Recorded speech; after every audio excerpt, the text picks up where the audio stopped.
Hey, welcome everyone. I am coming in from the car. Of course, I think that's where we do a lot of our work. But last week we had Steven on, and Steven talked about overcoming objection, and we posted that inside World Changers.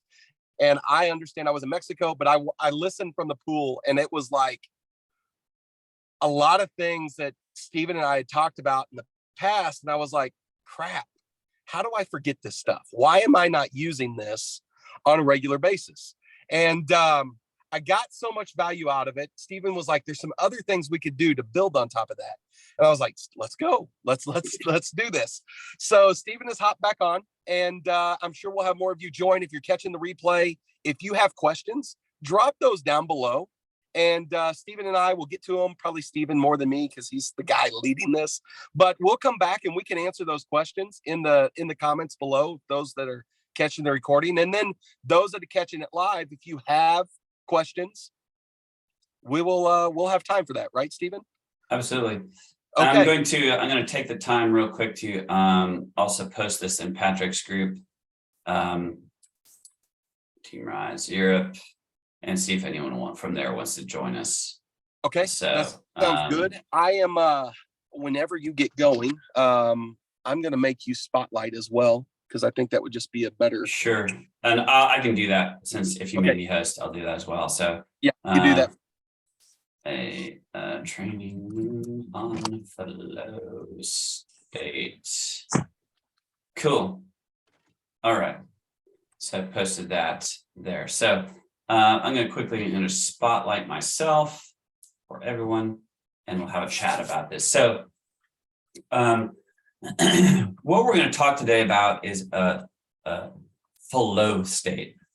And one thing to keep in mind is there's often different language and descriptions for the same thing.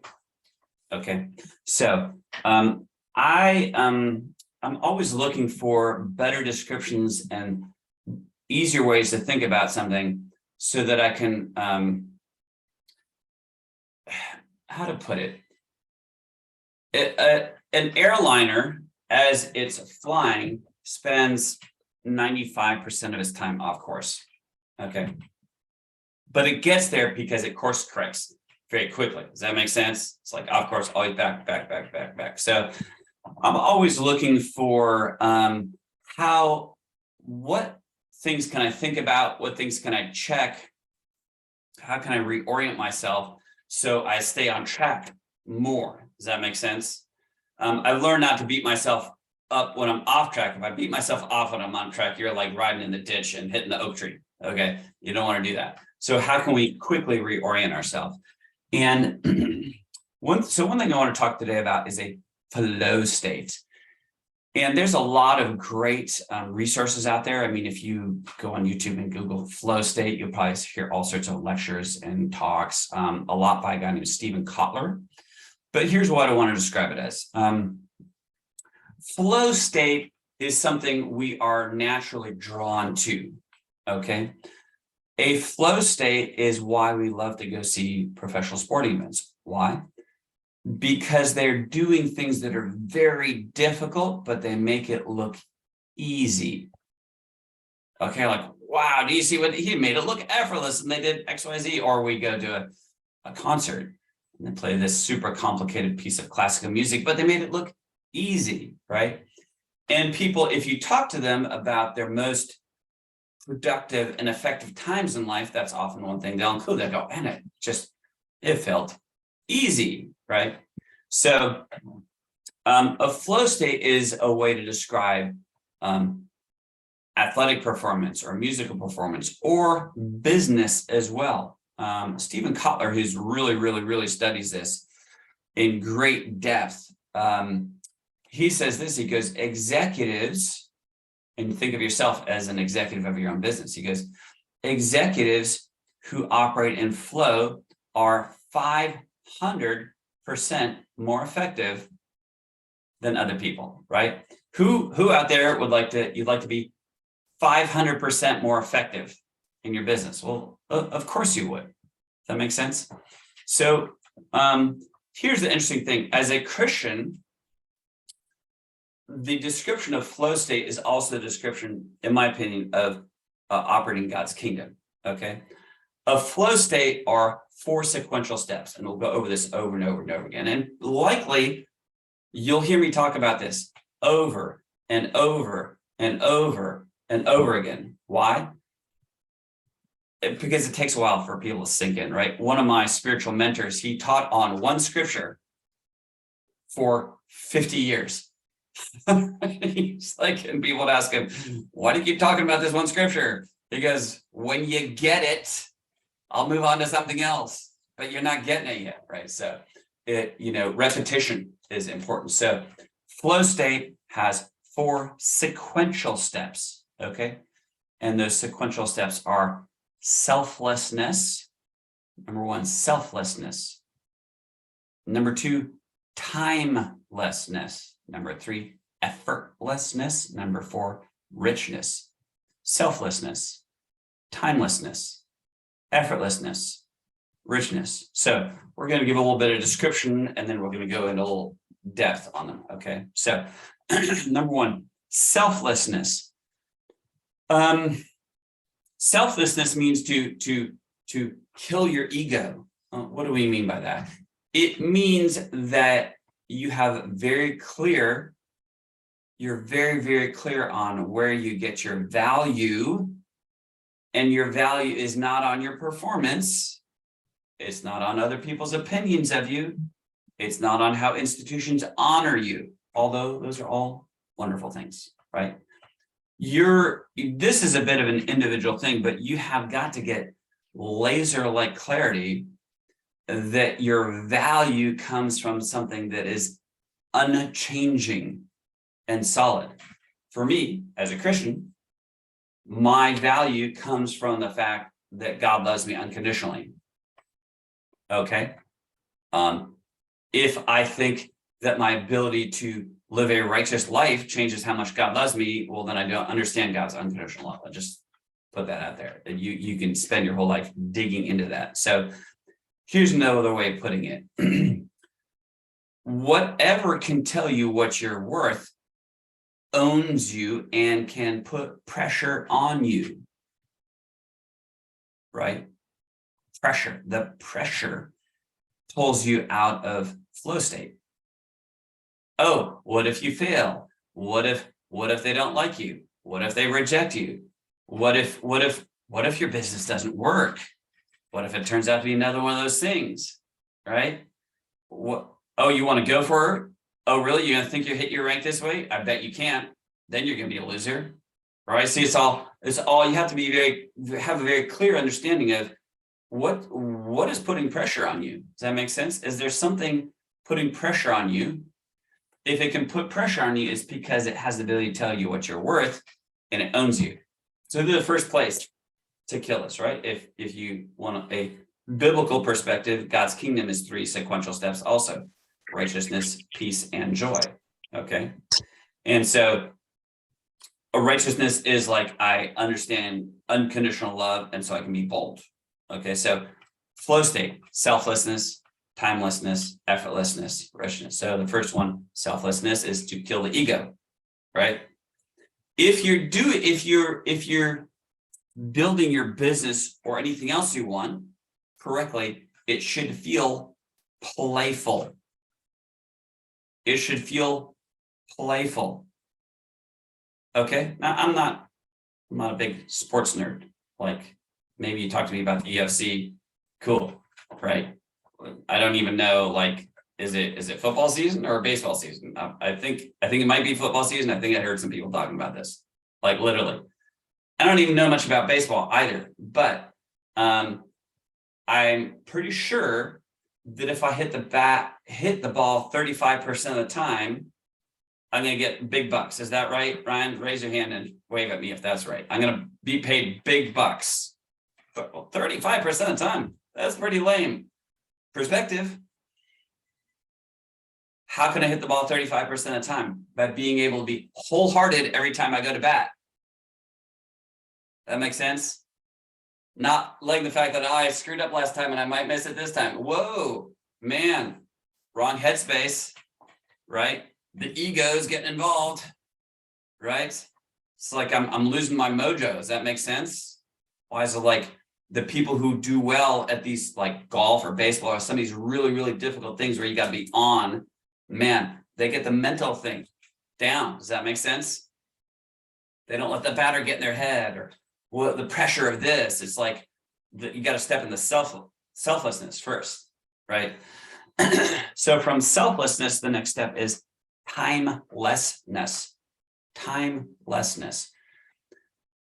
The problem for most people is you wake up in the morning and you simply respond to the first thing that demands you pay attention to it. Oh, I wake up. I have to. I must. I should. I get this text mail. That man. Beep. Cling. Cling. Cling. Cling. Cling. Cling. Oh, I got to deal with this. I got to worry about that. What if my kid doesn't this? What if my business does this? Right? It's all these things going me, me, me, me, me, me, me. Right? So those of you who raise small children, let me ask you this. At a certain age, 2, 3 years old, the children start having a lot of crises. Does that make sense? Daddy, daddy, daddy, daddy. It's like one crisis after the other. Help! You got to handle, like they're putting pressure on you. Does that make sense? You have to, you must, you should pay attention to my problem and do it right now. Right? Anyone experience that?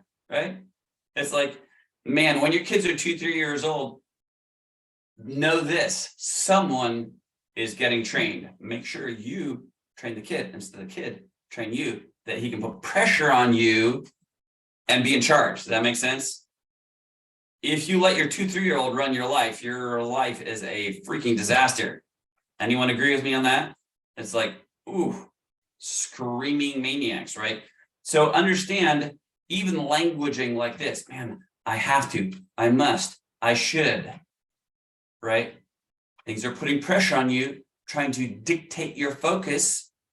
Okay? Everyone, does it make any sense? People following me?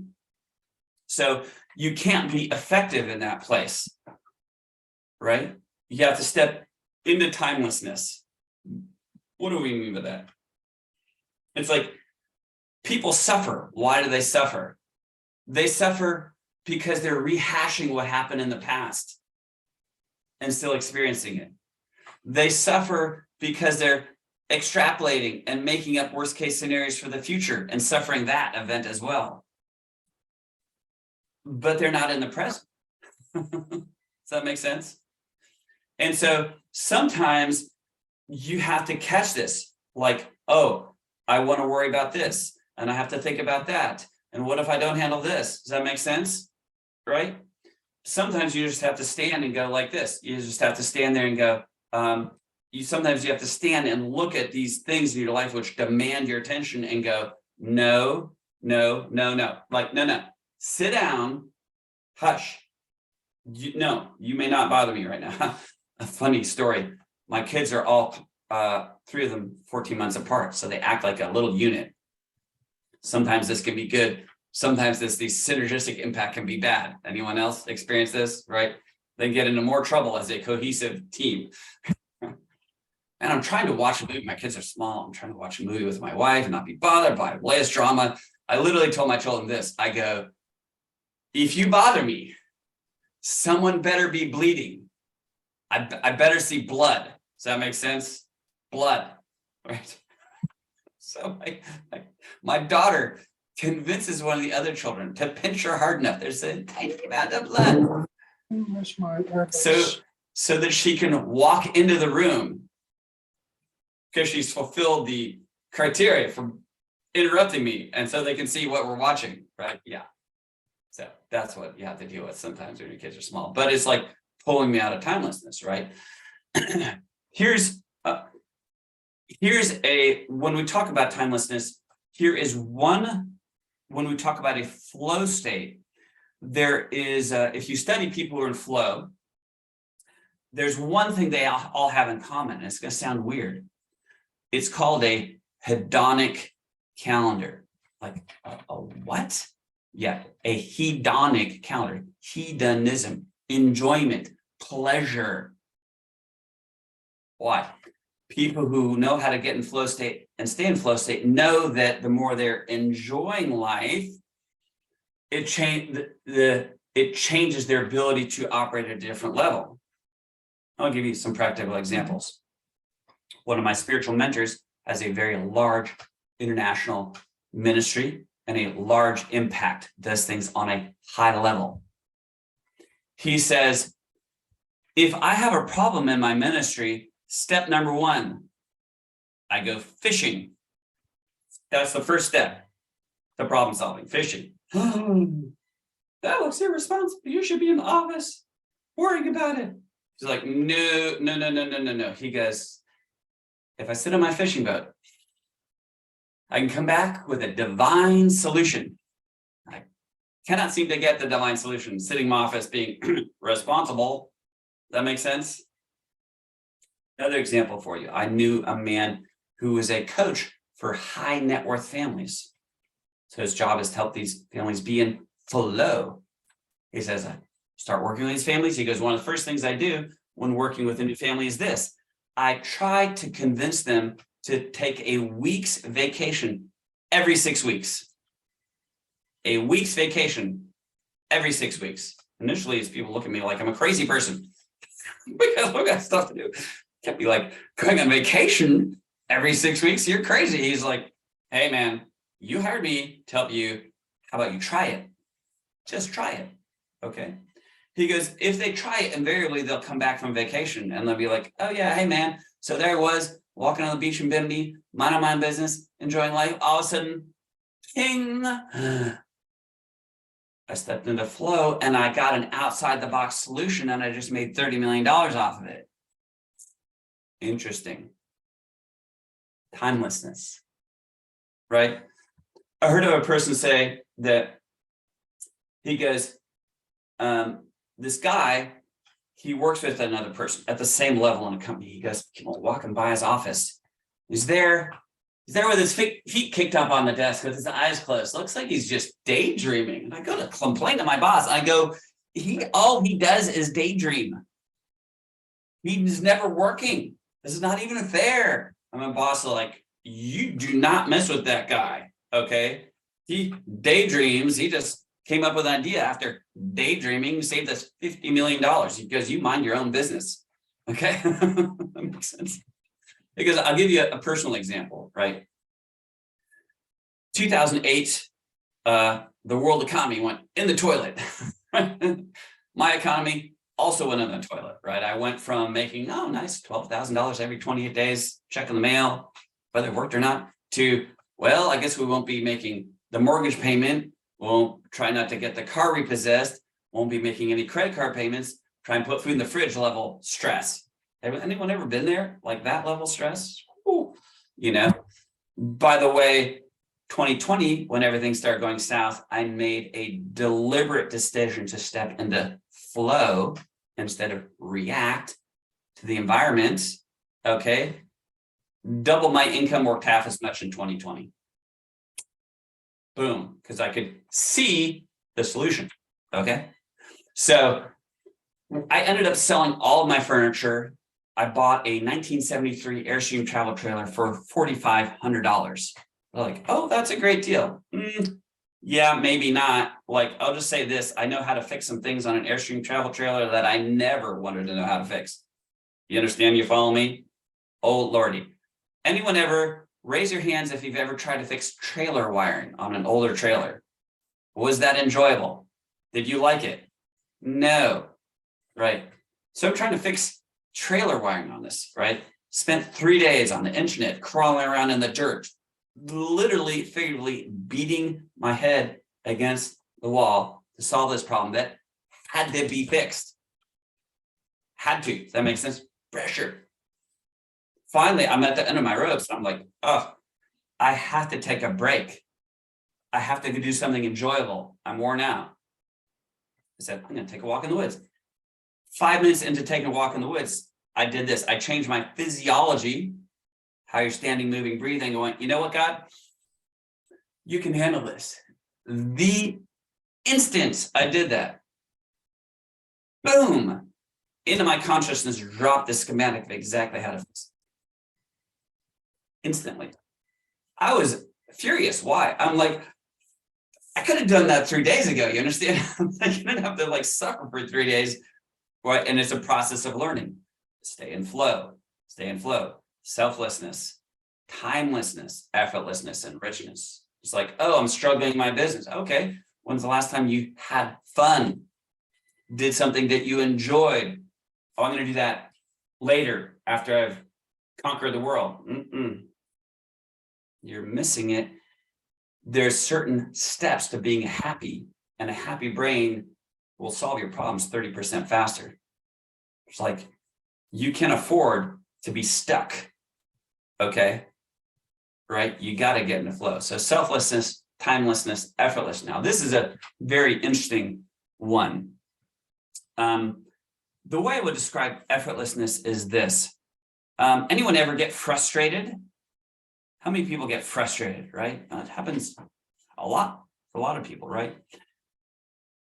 The problem is when people get frustrated, they misinterpret what it means. What do I mean by this? A lot of times when people get frustrated, okay, they think it means I'm not capable, this is not going to work out, this might never happen. And what are they going to do? But I'm going to move forward with the same mindset and same approach because I'm not a quitter. That makes sense, right? So frustrating. I guess I suck at this. I'm not sure if it'll work out. Maybe I'm not any good at network marketing. I've tried so hard. It's been so frustrating, right? You're interpreting the message incorrectly. What do I mean? What if you took this feeling of frustration, and frustration is this.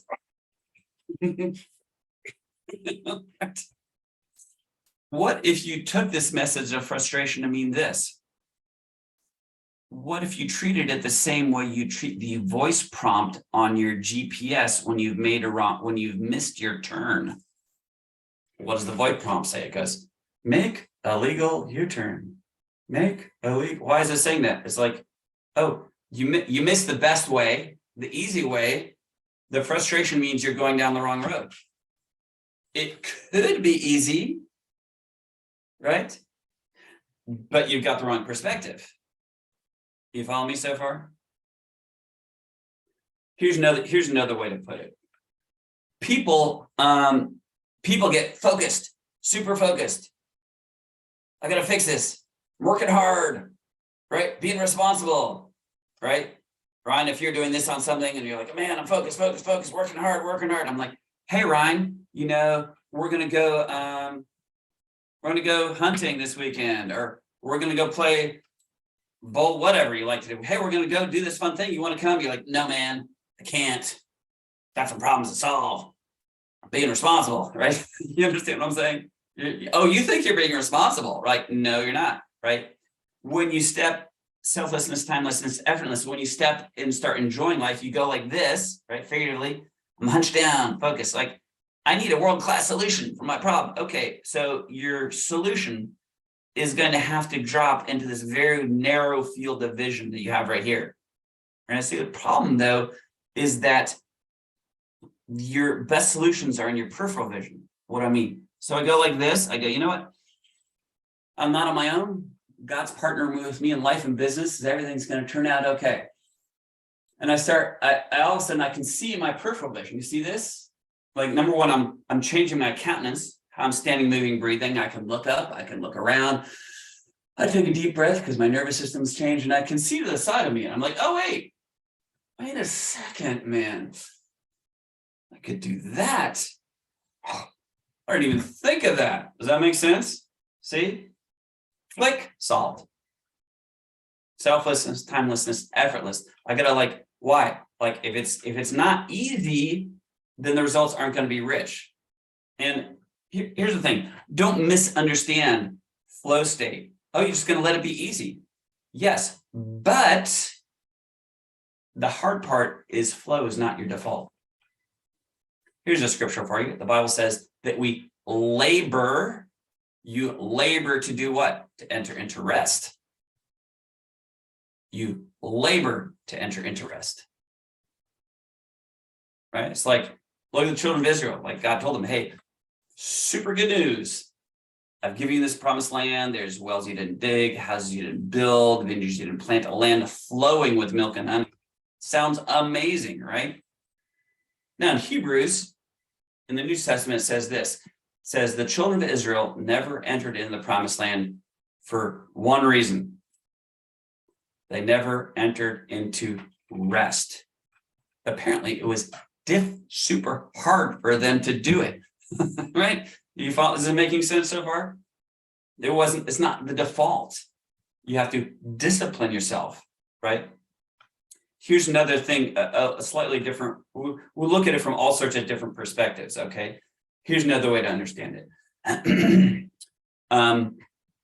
You have to understand that your nervous system, by default, views uncertainty and unpredictability as, boom, worst case scenario, right?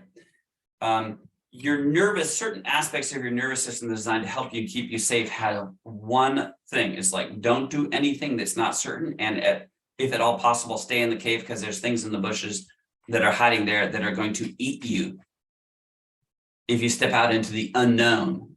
Do you follow me so far?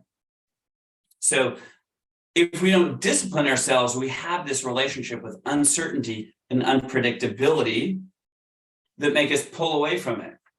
I don't know if I want to call that person. I don't know exactly what the outcome will be. I don't know if I want to do this business. How will I know if it's going to succeed? You follow me? It's like, I don't know. I need to know for sure. Okay. The problem is flow has a certain unpredictable process to it, or God's kingdom has an unpredictable process to it. It's abstract. What the heck do I mean by that? Look, God's process in your life, or flow's process in your life, or however you want to label it that works for you, okay? It's this. Really, truly world-class results come from seemingly disconnected things coming together by divine order and timing to create something truly extraordinary. What do I mean by that? One day you're like, man, I think I'm going to do? I just keep thinking about this one coffee shop that I haven't been to in a while. I'm just going to take some time off today and I'm going to go sit at this coffee shop and enjoy myself. And you're sitting at the coffee shop and you're just chatting, bring up a conversation. Can you look at the book this person's reading and you strike up a conversation? All of a sudden they're looking for a business opportunity. All of a sudden they're looking for exactly what you're looking for. All of a sudden, bam, they just made $1 million. Right? You didn't create that opportunity by sequential steps, predictable. Does that make sense? You had to move forward into the unpredictability. Does that make sense? So if you're in flow, you have a very different relationship with uncertainty and unpredictability. It's like, oh man, we're going for a business. How's it going to turn out? How's it going to work? I have no idea, but it's going to be amazing. Right? It's like, oh, cool, I'm a diamond. I'm my focus, double diamond. Exactly how are you going to do that? I have no idea. I'm looking forward to seeing how, though. It's going to be super cool. Right? I don't go, oh, I don't know exactly how, therefore I'm not sure. Right? It's like I know I've got to embrace the abstract flow in my life, right? And after effortlessness comes richness. One of the things you want to do if you have a vision for your future, the reason I always encourage people to ask, like, imagine yourself, see yourself already there. I can see it, I can feel it, I can tell you what I'm wearing, what the weather's like, what I'm hearing, what I'm smelling, everything about it, that I know that my goal is accomplished with such clarity of detail and emotion that much of my being thinks this happened. But I ask myself an important question. Why? The question is, how come it was so easy to do this? How come it was so easy? Because I'm giving my brain a very specific assignment to get into flow. Get into flow. How are we getting into flow? Not, man, why isn't my business growing? Whoa, no, don't be doing that, right? You're pointing towards the ditch. It's like you got to point your brain where you want to go. This also, you also want to have a keen sense in your vision of what you want to create, that that you don't see yourself having gotten there by winning the personal development Olympics and working yourself to death. Does that make sense? It's like, oh, how do you do that? Man, I worked, man, I focused, I grinded it out, I put in the time, like I made the sacrifices. Cool, do that. That's great. But what if it could be easier? Right? Maybe you have a sense that it showed up as a gift. Thank you. Right? Like, you want to make sure that you factor in that potential. Okay? It's like the majority of my business, guess how I got it? I posted something on Facebook. Some person messaged me, asked me to send them product to Europe. I sent them product to Europe. They really liked the product. They told Patrick Powers about it. Patrick Powers called me and recruited himself. You can't orchestrate that. Does that make sense? The flow will happen. Like, one thing, I'll tell you this for sure. You've got to be moving forward. You got to be moving forward for this stuff to happen to you, though. Does that make sense? I'm not talking about just like, oh, just sit in my backyard and meditate all day and it's just all happening. Yeah, no, it won't. Faith has outside corresponding action. Oh, you're a successful business person. Cool. What do they do? How do they think? How do they act? Like, how do they move forward effectively? Right? Start acting it. Anyways, so again, selflessness, timelessness, effortlessness, and richness, and we'll touch base on this again. But any questions from anyone? Is this helpful? Does it make sense? Who at least can tell me the 4 sequential steps? Like, let's start there. What are the 4 steps? Okay, well, it is helpful.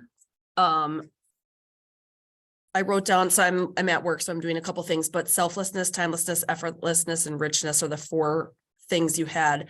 And if I were to sum up the whole thing you were talking about, it's like, be present. 1, if you're not present, you will miss out on potential opportunities that are right in front of you. So wherever you are, like the other day at the, in the grocery store, you talk to people there, you might be waiting in line. Instead of scrolling on your phone, connect with people, see if listen for needs.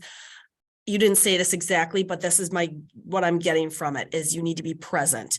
And if you are not present, if you're worrying about the past, if you're worrying about what's coming up, you cannot be present. So I think many of us deal with toxicity and we forget that if we don't get rid of that, like, what is holding you back? And it could be, I don't know, could be habits, negative habits, whatever.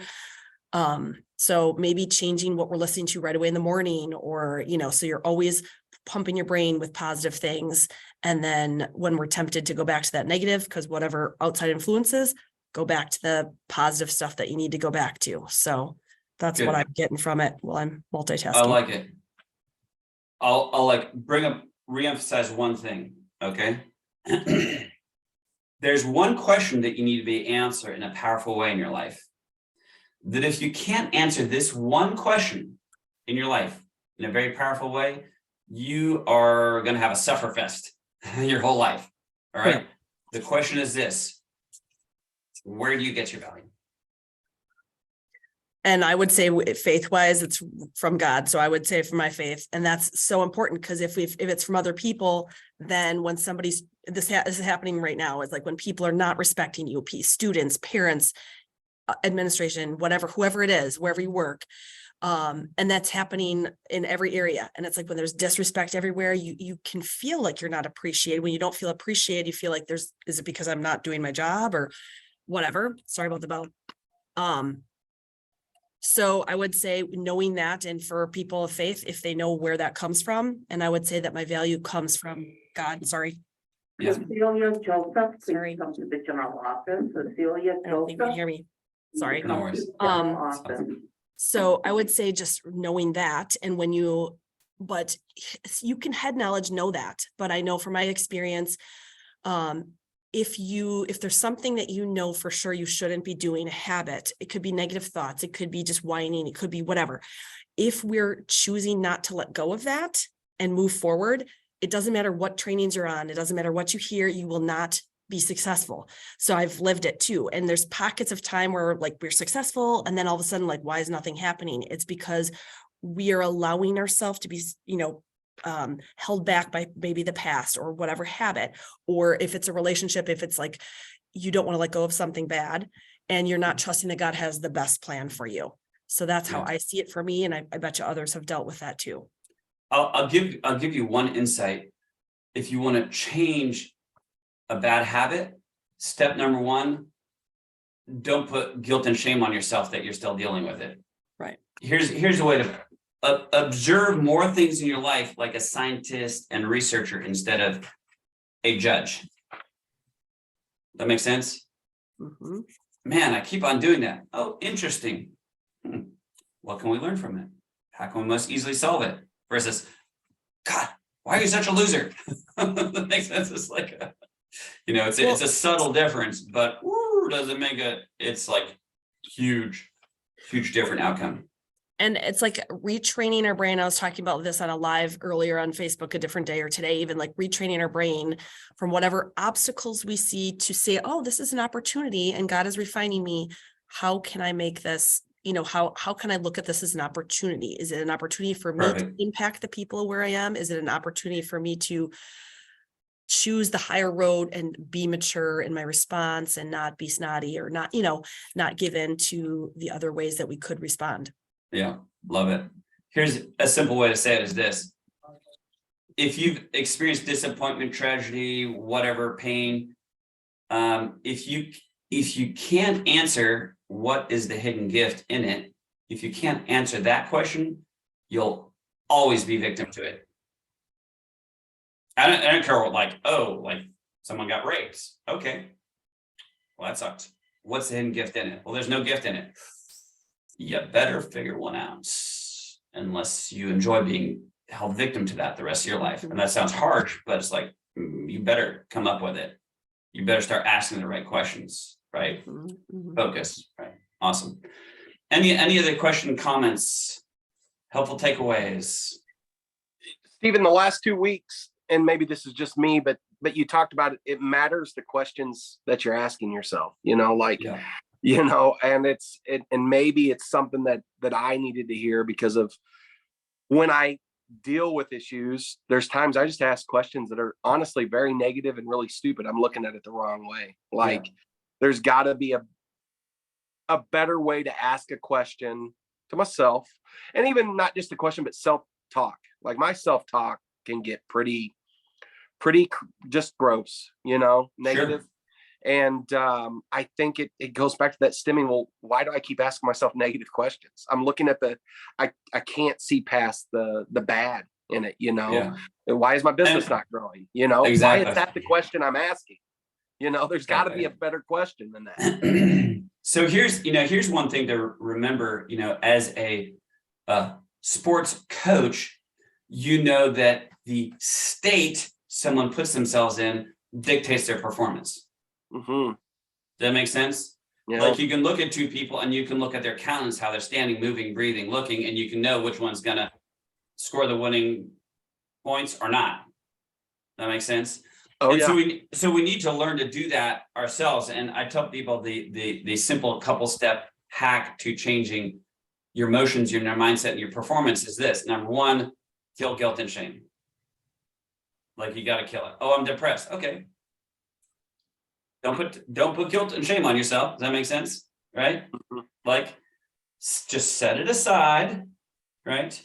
Here's the way I describe it. Good idea or bad idea to bring a knife to a gunfight?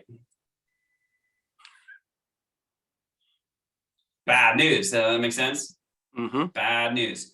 When I am in a funk in business, emotions, whatever, and I just try to change those negative emotions with positive emotions, I'm bringing a knife to a gunfight, and I'm going to lose, and I'm going to feel even worse. And here's why.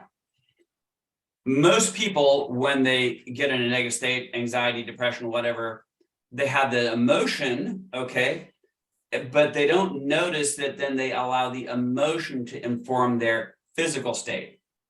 Right. Like, tell me, Ryan, am I anxious and depressed or happy and powerful?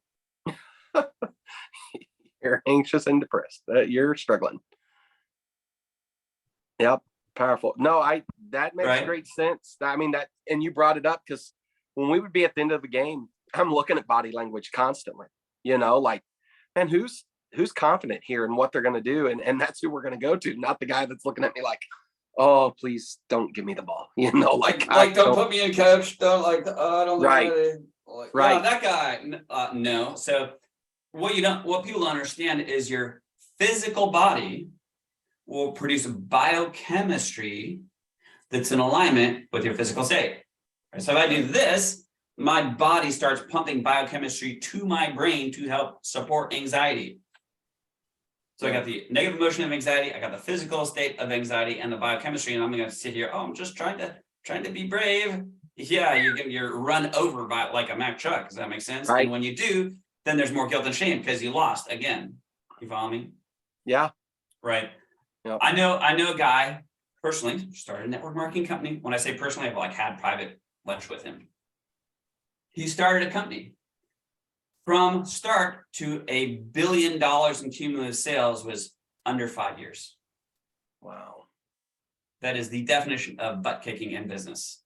Right. He's Mr. Personal Development dude. He says, people often ask me, hey, Jeff, do you ever get in a funk? Because they assume this dude never gets in a funk. Does that make sense? Ever. He's like, no, I do. I treat it differently than you do. Because when I get in a funk, I'm like, hey, old friend, good to see you again. I know you won't be staying around very long. You never do. So I deny its ability to tell me what I'm worth. Selflessness. That's good. Right? That's good. I don't have to fix it right away. Timelessness. That's good. See that makes sense? No, it does. What people, the average person doesn't understand this. The average highly successful entrepreneur is manic depressive bipolar with ADHD. You think that to be successful, you have to have this unbroken string of perfect performance to get there. No, it's like nothing further from the truth, right? You want scriptural evidence of this? Read any psalm you want. David looked pretty bipolar. Yeah. Oh, you're like, dude, you're the king. You need to get your act together, man. You're like acting like a little girl. It's like it had nothing to do with the end result, but you got to course correct. That's one thing you did very good. Course correct very quickly. That makes sense. Over and over and over. And you want to get from where you are to where you want to be in your business. You have a lot of opportunity to course correct. You better get super, super good at it. Super good at it. Yeah. Right. That's good. Anyways, I think that's probably enough for today. So no, it's good. I appreciate it. I do. I thank you for you being so willing just to share and come in and coach us. I remember one question, and I go back to this question. I used to always ask, and this was something that God really worked on me on. And when I would get in situations, it'd be like the question I would ask myself, and maybe I didn't say it exactly, but it was, what am I missing? What am I not getting? And God said, hey, how about you start saying, God, what am I missing? What am I not seeing that you're wanting me to see? And that kind of flipped how I handled so many situations. And I think I've kind of lost a little bit of that. I need to get back to, hey, what am I not seeing? Not what is Ryan missing out on, but what am I not seeing you do here? You're working. I'm just gonna open my eyes up. No more tunnel vision, right? So yeah. I think we go back to identity. It's I think people often buy into the wrong lie about what they're capable of, right? Agreed. And like, oh, I don't know if I can do that. Oh, you're fundamentally lacking something. Like, I thought you were one of God's children made in his image. Is that true or not true? It's a great word. If it is true, then you're not lacking it. Right. Oh, I'll close with a story. Anyone like stories? And anyone like Oh. dogs? Here's a story. For my 40th birthday, I got a puppy. Everyone should get a puppy for their birthdays ending in 0. And I always wanted something called a Dogo Argentino, which is an all-white Argentinian wild boar hunting dog. Think pit bull on steroids. My friend had a Dogo whose grandfather was famous for killing a mountain lion that was chasing farmers' young daughters. Some serious dog, you understand? Well, I didn't have $1,200 for Dogo, but I did have $80 for half pit bull, half Dogo off Craigslist. And he was a great dog. His parents had actually met on a hog hunting trip. And hog hunting with dogs is like gladiator level sport for dogs. They put them in Kevlar cut collars and vests because these boars have razor sharp tusks, and they're like, is that level of right. But I trained my dog from a puppy to be super chill, like very, very specific, because I can't have like a 90-pound solid steel dog that's not safe, right? Any one of my children could take food out of his bowl. My other pit bull mix, they could eat food out of the same bowl with their noses touching raw meat and no issues. He would not even play tug of war with you. You'd be like, whatever, dude, take it. No worries, right? But I could slap that dog on the butt so hard my hand would sting, you'd barely notice it. But through a long series of events, I moved to Florida, but I'm trying to plant her in a place, and like, not with that dog, wrong breed, wrong size, like forget it. And I'm like, oh wow, this is like, my family needs a home as much as I love my dog, right? My friend in Georgia is like, hey man, you guys, I know someone who hunts hogs, and his dog seemed happy. Your dog will probably be happy because this is what he's bred for. Does that make sense? He's bred for this. I'm like, okay, heartbreaking. I take my dog up there, leave him there. He's put him in a kennel. He stares at me like, where are you going? What are you doing? And I'm like, told the guy, I'm like, by the way, this dog is a freaky escape artist. He looked at me like, he's in a kennel. What's he going to do? I'm like, just telling you, man. Right. And about 2 weeks later, I'm talking to my friend, and he says, hey, man, he goes, just to let you know, Monty, my dog's name, Barrett, his new owner, Barrett says Monty won't catch. You're supposed to grab a hold of the pig. That makes sense. Not let go. The hunter gets it. He goes, he won't catch. He likes him as a pet. He can't keep him as a pet. That dog better earn his keep. Does that make sense? I'm like, I'm super stressed out. I can't do anything about this. I can't go get my dog. Like, it's like, so what do I do? I'm like, okay, God, what do I got to do? God, you can handle this. That makes sense? Like, you handle this. I can't. You can handle it, right? About 2 months later, I'm talking to the same friend on the phone again. He's like, hey, man, would you like to know what happened to Monty? I'm like, yeah, tell me, what happened to Monty? He goes, initially, they put him in the pen with little 100-pound pigs. He wouldn't do anything. Finally, one day, they're like, screw it. And they put him in a pen with a 250-pound boar. He walks up to the boar turns around and beats the crap out of him for 2 minutes. Now, the dog is bulletproof. The boar walks away. He goes, Monty gets up, shakes himself off, barks once, charges, and he would use his chest like a battering ram, charges, knocks the boar to the ground, grabs a hold of him. He goes, they had to pry his jaws open with a stick. They think maybe it's a fluke. They separate him again, and he's like white on rice. He goes, your dog has turned into a hog hunting maniac. He pushed all the other dogs out of the way. Does that make sense? And he broke out of his kennel so often that the owner's like, screw it. He can sit on the back porch and do whatever he wants to. He goes, my brother went over his house the other night at night. He didn't recognize him at first. He thought he was going to have to shoot the dog. I could not have been more proud if my own son had scored the winning Super Bowl touchdown than I was of that dog. I'm like, yes!